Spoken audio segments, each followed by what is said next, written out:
Surprise, I decided to make a video.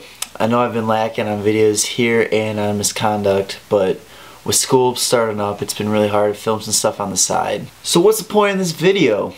That's a great question. For most of you who watch this, you'll probably know what I'm talking about. For those of you who don't, let me catch you up to speed. My name is Zach, I am 22 years old, and today is the 10-year anniversary of being diagnosed with Crohn's disease. Now every year around this time, I always say I'm going to make a video about this, and I never do. Now with it being 10 years, I think it's about time that I talk about my story. So ladies and gentlemen, this is my Crohn's story. Growing up, I was a pretty normal kid. I played sports, I had friends, enjoy doing stuff that kids do. Going to what I want to say was my 6th grade year. I had these really intense side pains. I had no idea what they were or why I was having them, but it was enough to concern my parents to take me to the doctor. What the doctor told me was that I was just lactose intolerant and that the pain was in my head and I just need to suck it up. And that's what I did. I went on, lived my life with these intense side pains. I never missed school, I never missed baseball, and I never missed hockey. Fast forward to November 2003, I was in Nashville, Tennessee playing in a hockey tournament and I was struggling. Over the couple months leading up to that, I've been losing a lot of weight. At the time I was 4'11" and I weighed about 55, 60 pounds, right around there. As the tournament went on, I knew something was wrong, and so did my mom. So when we got back, we went and saw a doctor. A much better doctor this time. He told us from what we told him that this could be something big. Now, I was 12 years old at the time, so hearing that a doctor say that something I was suffering from could be big scared the crap out of me. He recommended us to this specialist, and we saw him later that next week. Now we're sitting in the room at the specialist's office. Dr. Raheem Nagpal. He walks in and this guy's like a rock star. He just grabs my chart. He doesn't look at me. He doesn't say anything to anybody in the room.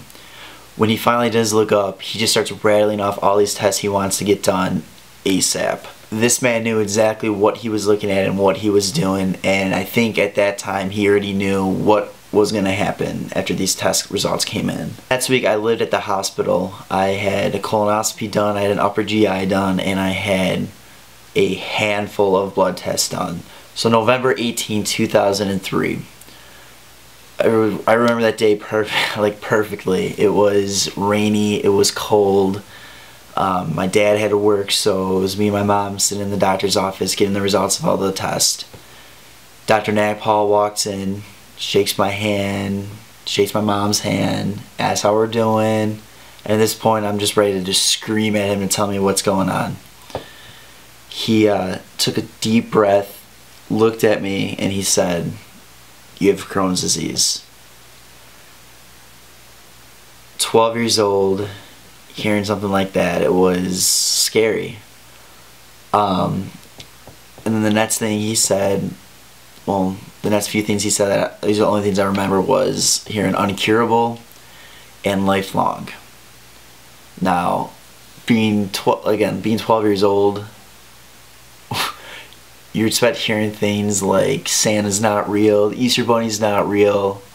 You don't expect to hear that you have an uncurable disease that's going to last your entire life. A few years down the line, my parents told me more about what was said that day, because like I said, being 12 years old, you don't really pay attention to things.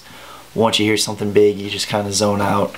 What Dr. Nagpal found out was that my Crohn's was like second highest tier of it. It affected both my upper and lower colon. I had all the side effects. I had ulcers in my colon, I had blockage, I had the side pains, I had the loose stools. And yes, loose stool means diarrhea. Grow up. Dr. Nagpal was amazed at how long I actually lasted, how I never missed a day of school, I never missed any sports, how I pretty much lived a normal childhood while dealing with this type and this severe of a disease. So the next 4 years of dealing with this, it was probably some of the toughest times in my life. There was weeks where I felt good, I felt healthy, and then there was weeks that I just did not think that I was going to make it. it was really bad. I was taking 27 pills a day, getting IV infusions every 2 weeks. It got really bad to the point where I slipped into a really big depression. Yeah, 13, 14-year-old kid depression. It was scary, and I got frustrated because I felt like no one out there understood what I was going through. And when I had people who loved and cared about me come up to me telling me that everything was gonna be okay, and I just felt like they were straight up lying to me, and I really shut people out. I really lost connection with a lot of people because of that, and I really never felt so alone in my life than those first 4 years of having this disease. And I questioned a lot of things, and I wondered why me, what did I do? Doing a little research on this when I was that age was scary. It was probably the dumbest thing to do because I looked at all the wrong things, but some of the things I saw it was genetic, a disease, but there's no one in my family with this type of disease. So I just had no idea, understood why I was so lucky to get this. It was tough, real tough. Summer of 2008, a lot had changed. My side pain seemed to disappear. I was growing in height, gaining weight, so when I saw my doctor for my usual visit, he said that he wanted to do a colonoscopy, just to check up and see how everything looked on the inside. So a couple days later, after the test, I go to the office, sit in there waiting for him, mentally prepare myself for the worst. And Dr. Nagpal walks in, and he has the biggest smile on his face. I don't think I've ever seen him smile that big the entire, I think it was 5 years at that point that I've known him. He sits down. Usually he asks me how I'm doing, how I'm feeling. Got none of that this time. He looked at me and he said, "Zach, you're in remission." And I think it was the first time I cried tears of joy. It was definitely probably some of the best news I've ever heard. I actually gave him a hug for that. I really believe that guy is a genius. He's a genius. He is the best doctor out there, I feel, for me, for anybody with Crohn's. I will put money down that he's the one that finds the cure for it. But back to the appointment, he looked at me and he said that he was actually very surprised at the results and how quick things have changed. He told me that after I left the office the first time he saw me, that he felt he was going to have to take part of my colon from me. So obviously he was happy. My parents were happy. My family was happy. It was the first time in 5 years that I could say that I was truly happy and I wasn't afraid. So fast forward to today, I am in remission still. I am still kicking this disease's ass.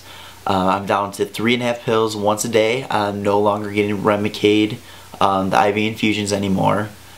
Life is moving good for me. I'm finally attending my dream school, getting a chance to do what I love, which is the filmmaking. My depression is under control, and I honestly can say I have never been happier. There are so many people that over the past 10 years that have been there for me whenever I needed them, and they stuck by me regardless of how bad things got and how I acted.